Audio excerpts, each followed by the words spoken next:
Bulletin की शुरुआत करेंगे बड़ी खबर के साथ। खबर जांजगीर चांपा से है, जहां बोरवेल में गिरा 12 साल का मासूम। बता दें, बोरवेल में गिरे बच्चे को बचाने के लिए लगातार रेस्क्यू ऑपरेशन जारी है और 60 से 65 फीट गड्ढा खोद टनल बनाया जाएगा। बता दें, टेक्निकल टीम की मदद से पूरी खुदाई की जा रही है और बच्चे तक हर संभव मदद पहुंचाई जा रही है। साथ ही साथ ऑक्सीजन भी बच्चे तक पहुंचाया जा रहा है और 3 से 4 घंटे का समय बच्चे को निकालने के लिए और लग सकता है। हालांकि मौके पर प्रशासन की टीम और एसडीआरएफ मौजूद है।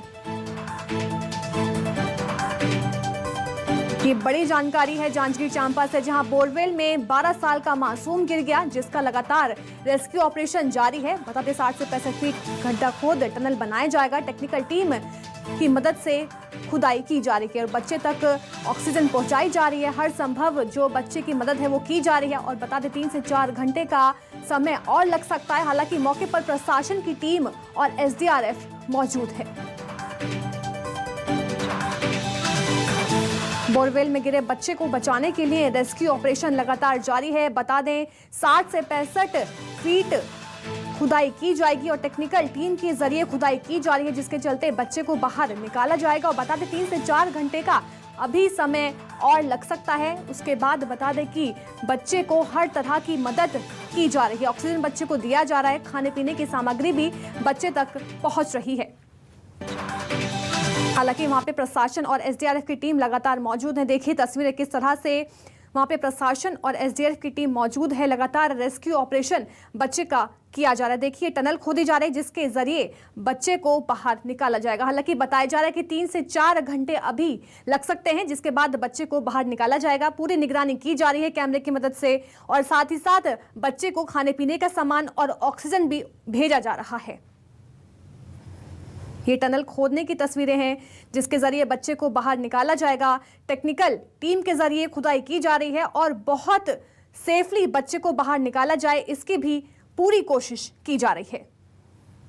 राहुल को बचाने के लिए लगातार रेस्क्यू ऑपरेशन जारी है। हालांकि वहां पे प्रशासन की टीम और एसडीआरएफ की टीम लगातार मौके पर मौजूद है। निगरानी की जा रही है इस पूरे मामले को लेकर। बच्चे तक ऑक्सीजन पहुंचाई जा रही है, हर संभव मदद की जा रही है बच्चे की। बता दें 60 से 65 फीट गड्ढा खोदकर बच्चे को निकालने की कोशिश की जा रही है और अभी 3 से 4 घंटे का समय लग सकता है। लगातार रेस्क्यू ऑपरेशन जारी है। मौके पर प्रशासन और एसडीआरएफ की टीम मौजूद है। ये 12 साल का मासूम राहुल की फोटो है जो बोरवेल में गिर गया है। लगातार बच्चे को निकालने की कोशिश की जा रही है, रेस्क्यू ऑपरेशन किया जा रहा है। प्रशासन एसडीआरएफ की टीम वहां लगातार मौजूद है। ये पूरे मामले की जांच में, निगरानी में लगी हुई है। बोरवेल में गिरे 12 साल का ये मासूम राहुल की फोटो है। ये देखिए हर तरह से बच्चे को के ऊपर निगरानी की जा रही है। मेरे सहयोगी रवि गोयल जांजगीर चांपा से हमारे साथ जुड़ गए हैं। रवि गोयल, अब तक रेस्क्यू ऑपरेशन कहां तक पहुंच पाया है? जी बता दें आपको, 14 घंटे से रेस्क्यू लगातार जारी है। जिला प्रशासन सहित आसपास के जिले के अधिकारियों को भी यहाँ मौके पर बुला लिया गया है और अधिकारी यहाँ पर जो है अभी 2 तरफ से प्रयास कर रहे हैं राहुल को बाहर निकालने का। पहला तो जो है उसे खींच के बाहर निकालने का प्रयास किया जा रहा है। दूसरी तरफ जो है जेसीबी से अगल बगल गड्ढे खोदकर टनल बनाने की कोशिश की जा रही है। अगर खींच के निकालने का प्रयास असफल रहा तो यहाँ से दूसरे तरफ से जो है राहुल को बाहर सुरक्षित निकाला जा सके। पिछले 14 घंटे से प्रशासन वहां पर जमा हुआ है और लगातार प्रयास कर रहे हैं राहुल को कैसे भी सुरक्षित बाहर निकाला जा सके।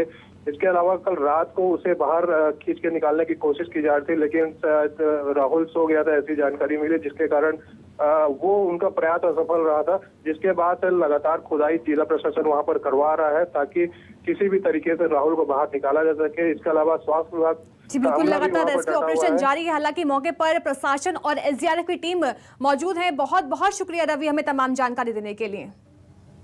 अब बड़ी खबर जशपुर से है, जहां दौरे पर सीएम भूपेश बघेल हैं। पत्थलगांव विधानसभा के लोगों से भेंट मुलाकात करेंगे। शाम आत्मानंद स्कूल का निरीक्षण भी करेंगे। सरकारी योजनाओं की समीक्षा भी करेंगे सीएम भूपेश बघेल। बड़ी और अहम जानकारी आपको इस समय बता रहे हैं जशपुर से, जहां सीएम भूपेश बघेल का जशपुर दौरा है। बता दें सरकारी योजनाओं की समीक्षा भी की जाएगी, साथ ही साथ स्कूल का निरीक्षण भी करेंगे सीएम भूपेश बघेल। मेरी सहयोगी रायपुर से सुप्रिया पांडे हमारे साथ जुड़ गई हैं। सुप्रिया, सीएम भूपेश बघेल का जशपुर दौरा है, क्या कुछ उनके कार्यक्रम रहने वाले हैं आज? बिल्कुल अलीशा, देखिए मुख्यमंत्री भूपेश बघेल आज पत्थलगांव के दौरे पर रहेंगे और लगातार वो आम जनता से भेंट मुलाकात करेंगे और उसके बाद देर शाम स्वामी आत्मानंद विद्यालय जो सरकारी योजनाओं के तहत जो बनाया गया है, स्वामी आत्मानंद विद्यालय जो ऐसा विद्यालय है जहां पर इंग्लिश मीडियम के जो छात्र हैं वो पढ़ते हैं, यानी कि सरकारी स्कूल में अब इंग्लिश मीडियम की सुविधा यहां पर बच्चों को मिलती है। तो उन स्कूल का जायजा भी लेंगे मुख्यमंत्री भूपेश बघेल की सरकार के जो स्कूल है वो किस तरीके से वहाँ पर बच्चे पढ़ाई कर रहे हैं, जो शिक्षक है वो किस तरीके से बच्चों के साथ व्यवहार कर रहे हैं, ये तमाम बातों को जानने के लिए मुख्यमंत्री भूपेश बघेल आज स्वामी आत्मानंद विद्यालय भी जाएंगे और इसके बाद मुख्यमंत्री भूपेश बघेल शासकीय योजनाओं की जानकारी भी लेंगे। अधिकारी कर्मचारियों से ये बातें भी जानेंगे कि शासकीय योजनाओं का लाभ वहां पर कितना मिल पा रहा है। आपको बता दूं कि मुख्यमंत्री भूपेश बघेल लगातार भेंट मुलाकात कर रहे हैं और इस दौरान वो आम जनता से भी रूबरू होते हैं और उनसे उनकी समस्याओं को सुनकर सीधे निराकरण भी करते हैं।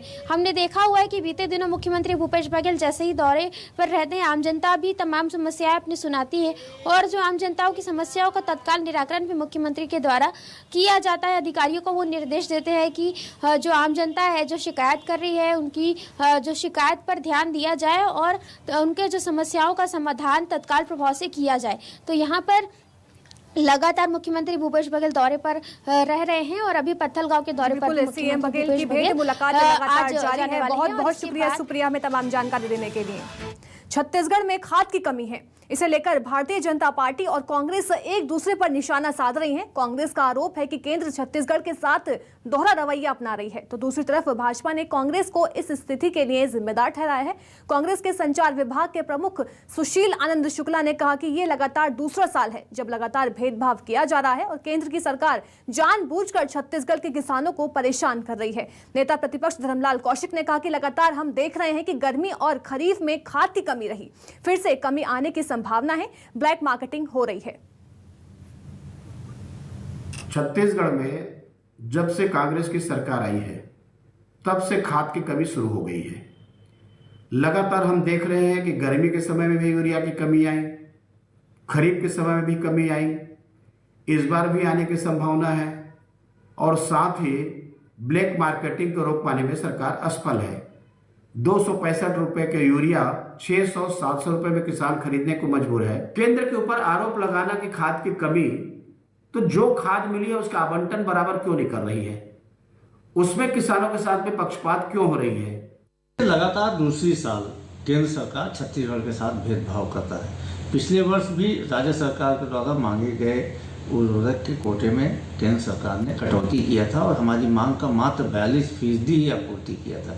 इस वर्ष भी छत्तीसगढ़ सरकार ने केंद्र से लगभग 13,50,000 मीट्रिक टन उर्वरक की आवश्यकता बताई थी, मांग किया था, लेकिन जो हर महीने सप्लाई किया जाना था उस सप्लाई के आधार पर केंद्र सरकार अभी तक जो लक्ष्य निर्धारित किया था उसका लगभग आधा ही आपूर्ति कर रही है। 13.5 लाख के बजाय मात्र 2.5 लाख मीट्रिक टन ही उर्वरक की आपूर्ति की गई है। तो इसके कारण हमारे किसानों को फिर इस साल परेशानी उठाना पड़ेगा। कहीं न कहीं यह केंद्र का छत्तीसगढ़ विरोधी रवैया है जिसका खामियाजा आज हमारे किसानों को भुगतना पड़ा। अब बड़ी खबर महासमुंद से है, जहां 6 क्विंटल गांजा के साथ तस्कर गिरफ्तार कर लिए गए हैं। 1 करोड़ 22 लाख रुपए जो गांजे की कीमत है वो बताई जा रही है और आम के नीचे छिपाकर गांजे की तस्करी की जा रही थी। बता दें जबलपुर के माड़ातोला गांव का रहने वाला है आरोपी। 1 करोड़ 22 लाख रुपए गांजे की कीमत बताई गई है। बता दें माड़ातोला गांव का रहने वाला आरोपी बताया जा रहा है। हालांकि तस्कर करने वाले आरोपी को पुलिस ने गिरफ्तार कर लिया है।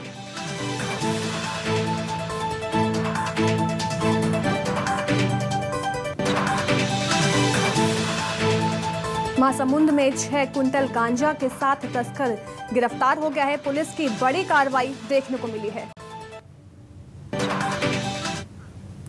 बीजेपी किसान मोर्चा के प्रभारी संदीप शर्मा ने छत्तीसगढ़ में प्रदेश में खाद की कमी को लेकर कृषि मंत्री रविंद्र चौबे पर निशाना साधा है। उन्होंने कहा कि कृषि मंत्री खाद की आपूर्ति को लेकर गलत बयानबाजी कर रहे हैं, जिसकी वजह से खाद की कालाबाजारी को बढ़ावा मिला है। संदीप शर्मा ने कहा कि रविंद्र चौबे ने गलत आंकड़े पेश किए, वो केंद्र सरकार को बदनाम करना चाहते हैं।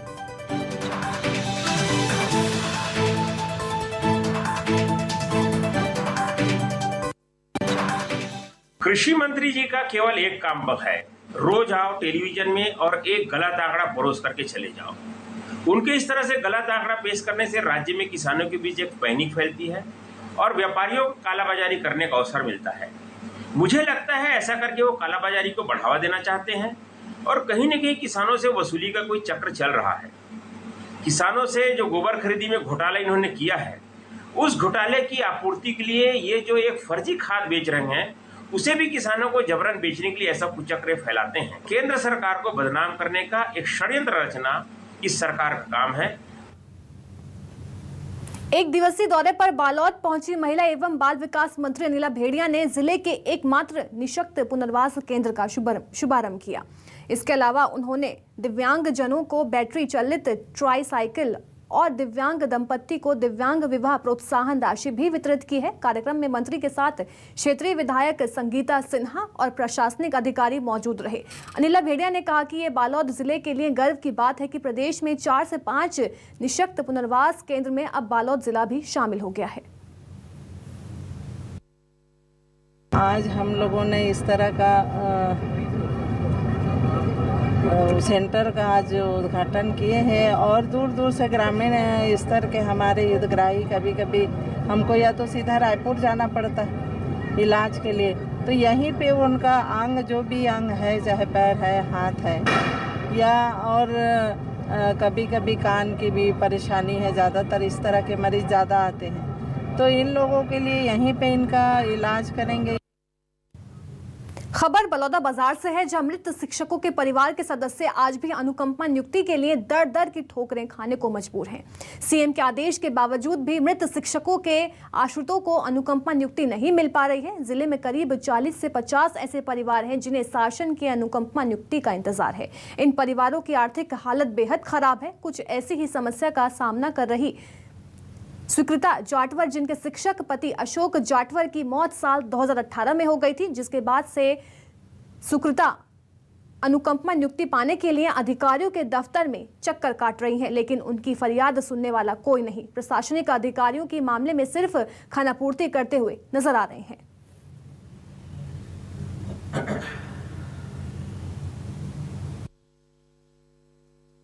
मैं चाहता भैया छोटा मोटा नौकरी दे देती, झाड़ू पोछा करता तो मैं 3 लड़का पोसियाँ, जबकि लड़का मन नानी यहाँ तक अगर जो पैसा मिल रही थे सब एक कोर्ट में लग गए है। अब ये समय आए कि मतलब भीख मांगे के समय आ गए। अभी जहाँ तक मेरी जानकारी में है, अभी कल ही एक प्रकरण बन के आया है ब्लॉक से, जो एक्चुअली फॉर्मली जो सही प्रकरण है वो बस एक ही है। और अभी लास्ट वीक भी हम लोगों ने शिक्षाकर्मी का अनुकंपा नियुक्ति का प्रकरण क्लियर किया है और उसके बाद अब एक पेंडिंग है। 40 से 45 मामले के पेंडिंग के सारे मामले इनकम्प्लीट हैं एक्चुअली, वो सारे उसमें जितने भी डॉक्यूमेंट्स रिक्वायर्ड हैं वो डॉक्यूमेंट्स कंप्लीट नहीं हैं। जगदलपुर में 2100 स्थानीय अतिथि शिक्षकों ने राज्य सरकार के खिलाफ हल्ला बोलते हुए विरोध प्रदर्शन किया। पुरानी मंडी स्थित धरना स्थल से इन शिक्षकों ने रैली निकाली और शहर के मुख्य मार्ग चौक चौराहों से होकर ये रैली गुजरी। बता दें कि अपनी 9 सूत्रीय मांगों को लेकर बीते 10 दिनों से स्थानीय अतिथि शिक्षक धरना प्रदर्शन कर रहे हैं। नियमितीकरण, सेवा अवधि को 12 माह करने सहित कुल 9 सूत्रीय मांग राज्य सरकार से की जा रही है। अतिथि शिक्षकों का आरोप है कि राज्य सरकार विद्यामितानों को नियमित करने जा रही है, जबकि स्थानीय अतिथि शिक्षकों के साथ भेदभाव हो रहा है। हमारी ये प्रमुख मांगे है कि हम 7-8 वर्ष से शिक्षा विभाग में अपनी सेवा दे चुके हैं, तो हमारे लिए भी सरकार मतलब 12 माह की सेवा अवधि सुरक्षित करे और 62 साल की हम लोग को जॉब सिक्योरिटी प्रदान करे और साथ में हमारी नियमितीकरण किया जाए। 16 जून से प्रारंभ हो और कंटिन्यू हम लोग को मतलब सेवा में रखा जाए। राजनांदगांव पहुंचे केंद्रीय मंत्री भानु प्रताप सिंह ने जिला पंचायत सभा कक्ष में केंद्रीय योजनाओं की समीक्षा बैठक ली। बैठक में सांसद संतोष पांडे, कलेक्टर के साथ स्वयं सहायता समूह की महिलाएं, एनजीओ और हितग्राहियों सहित जिले भर के तमाम अधिकारी बैठक में मौजूद रहे।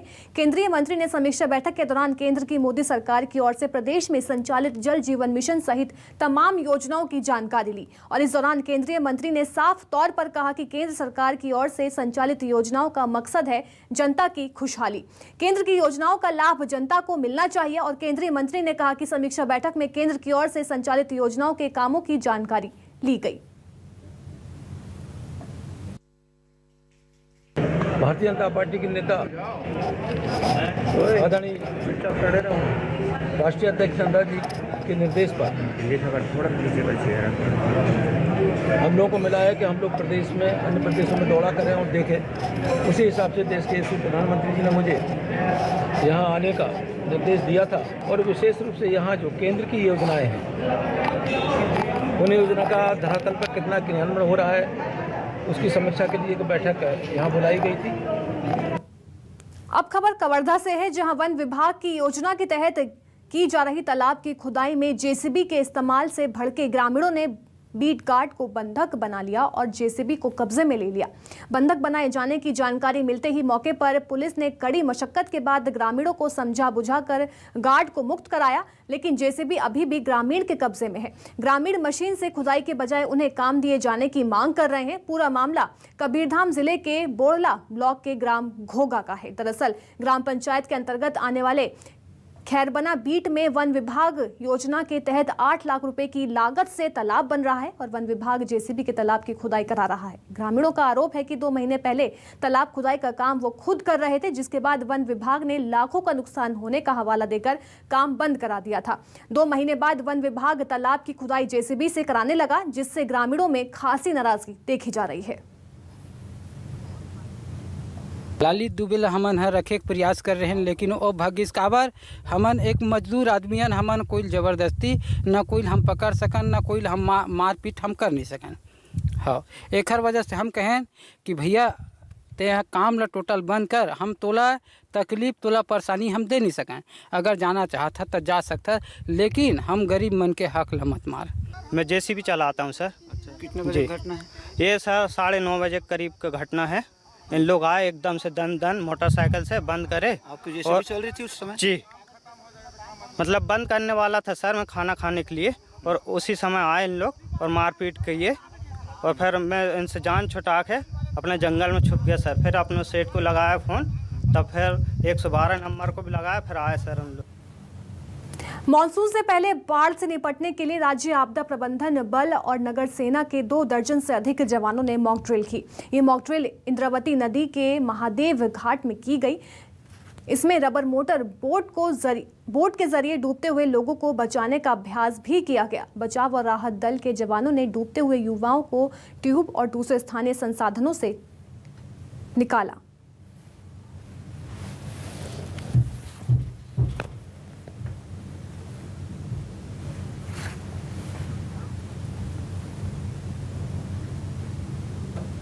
बस्तर के प्रसिद्ध आराध्या देवी माता दंतेश्वरी मंदिर धाम की दान पेटी को आज खोला गया।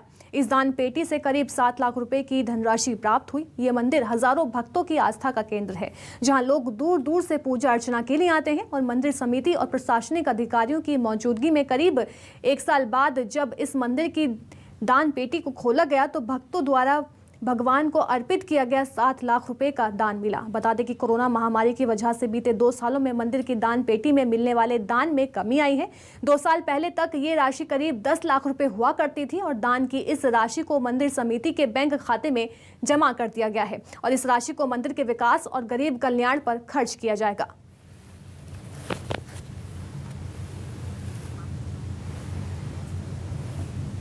शासन को जाता है, अपने टेम्पल कमेटी के माध्यम से शासन को जाता है। फिर शासन के द्वारा हमारे यहाँ पे जो अभी जो पिछले कार्यकाल में जो मंदिरों के अभी सब जीर्णोद्धार हो रहे हैं, उसमें लगभग 1.25 करोड़ के जीर्णोद्धार हो रहे हैं। वो काम भी इसमें हुआ है। और इसमें दान पेटी खोलने का कोई निश्चित सीमा नहीं है, मतलब कभी 3 महीने भी खोला जाता है, 6 महीने भी खोला जाता है, साल भर भी खोला जाता है।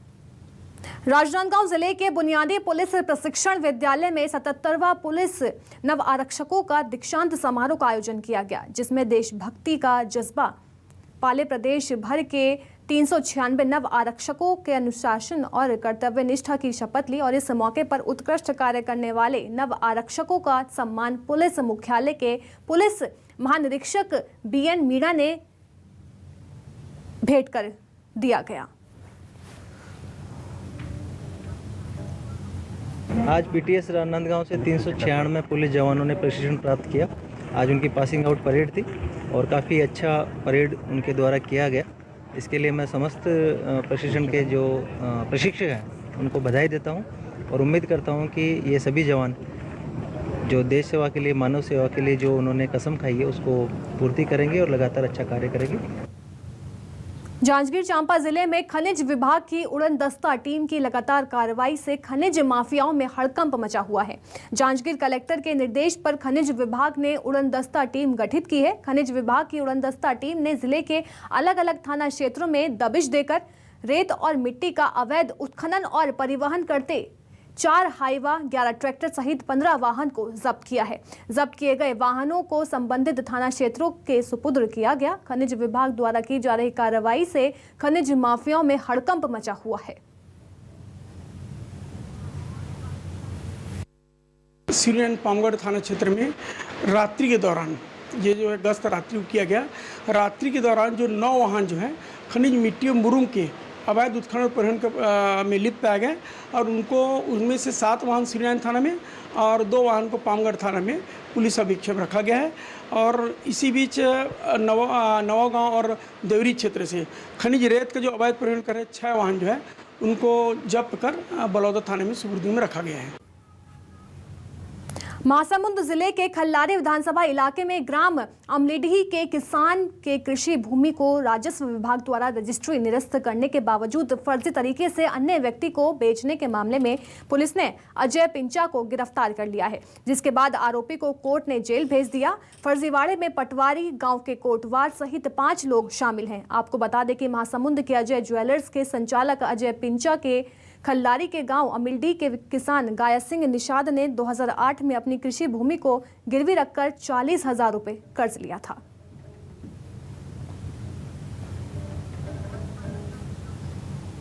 जांच पर यह पाया गया कि आवेदक ने अपनी जमीन गिरवी आरोपी को रखी थी और उस जमीन का जो पूरा अमाउंट है उसने पे कर दिया था। उसके बावजूद भी आरोपी ने उस जमीन को अपने नाम पे रजिस्ट्री करा लिया था। इस संबंध में आवेदक ने एसडीएम बागबारा के यहाँ एक आवेदन भी दिया था, जिसमें निर्णय भी हो गया और आवेदक के पक्ष में ही निर्णय हुआ था। इसके बावजूद भी आरोपी द्वारा उस जमीन को किसी अन्य व्यक्ति को बेच दिया गया है।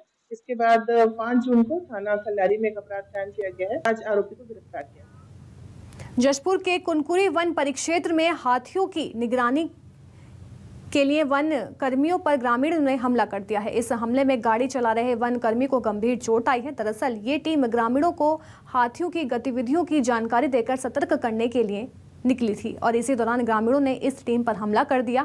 वहीं इस मामले को लेकर वन कर्मी अब ग्रामीणों पर कार्रवाई की लगातार मांग कर रहे हैं। वन कर्मचारी संघ के अध्यक्ष अविनाश शर्मा ने कहा कि उनकी टीम ग्रामीणों की सुरक्षा के लिए दिन रात जंगल में गश्त करती है, लेकिन इस हमले के बाद अगर ग्रामीणों पर कार्रवाई नहीं की जाती तो वो काम नहीं करेंगे।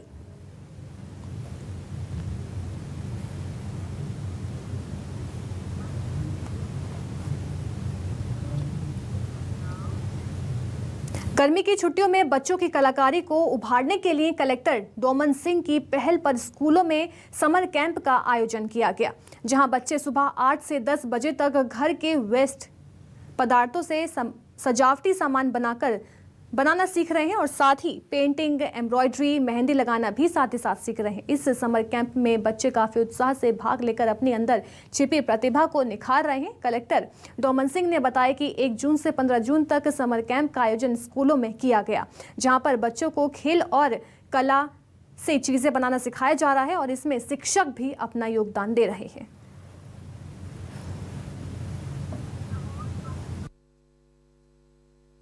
या एनसीसी एनएसएस के लोग जो अपनी सहभागिता देते हैं स्वेच्छा से बच्चों को सवेरे 8 बजे से 10 बजे तक के लिए सप्ताह में 4 दिन कुछ उनको ड्राइंग सिखाना, शतरंज सिखाना, कुछ खेल सिखाना, मिट्टी के बर्तन बनाने सिखाना, कलाकार सिखाना, इन सभी चीज़ों को सिखाने के लिए एक समर कैंप हम लोग 1 तारीख से 15 तारीख तक के लिए रखे हैं। हमने यहाँ समर कैंप पे ये पेंसिल के छिलके से फ्रॉक बनाना सीखा है।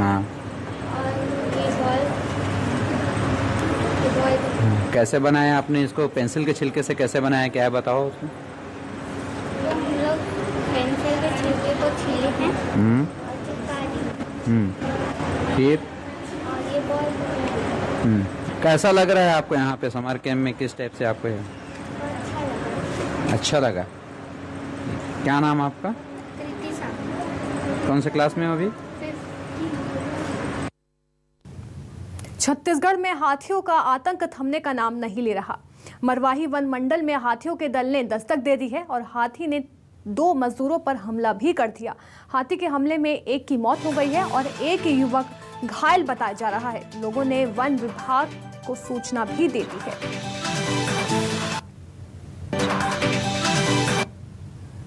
देखिए, लगातार छत्तीसगढ़ में हाथियों का आतंक जारी है। 2 मजदूरों पे हाथियों ने हमला कर दिया, एक की मौत और एक मजदूर की हालत जो है वो गंभीर बताई जा रही है। मरवाही का वन मंडल में हाथियों के बल ने दस्तक दे दी। हालांकि ग्रामीणों ने वन विभाग को इसकी सूचना दे दी है।